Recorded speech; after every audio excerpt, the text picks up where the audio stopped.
The opposition has its own unofficial force. They say these men are protecting anti-government protesters on the streets of Thailand's capital. The police force disagrees. It says it has evidence the so-called protest guards, along with some protesters, are armed. And it is not just that. The force says members of the army are involved in the opposition's campaign. We arrested 3 Navy SEALs who had weapons and protest guard IDs. We also confiscated 98 weapons, 6 explosive devices over recent months. Is this a peaceful rally? Police say protesters fought back with arms when troops tried to clear protest sites in February. The opposition denies this and insists its movement is peaceful. It accuses the police of being a tool of caretaker Prime Minister Yingluck Shinawat's government.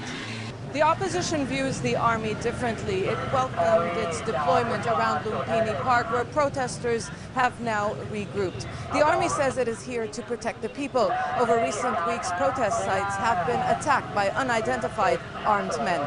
The army denies accusations by pro-government supporters that it is taking sides in the political conflict. It explained that the Navy SEALs who were arrested acted on their own.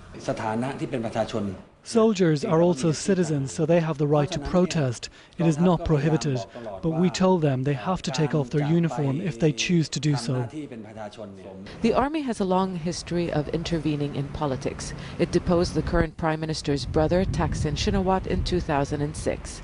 And 4 years later, it fought bloody battles with the pro-Thaksin supporters, who are now accusing the military of supporting the opposition movement. There are those who say there is some truth to that. When pro-government groups see that there are elements within the military operating actively with protesters, there are protections rendered by the military to protesters. What options do pro-government groups left to do? They are arming themselves. And the protesters? They are building trenches around Lumpini Park, the same front line which was once used by their rivals as a bunker. Zena Khuder, Al Jazeera, Bangkok.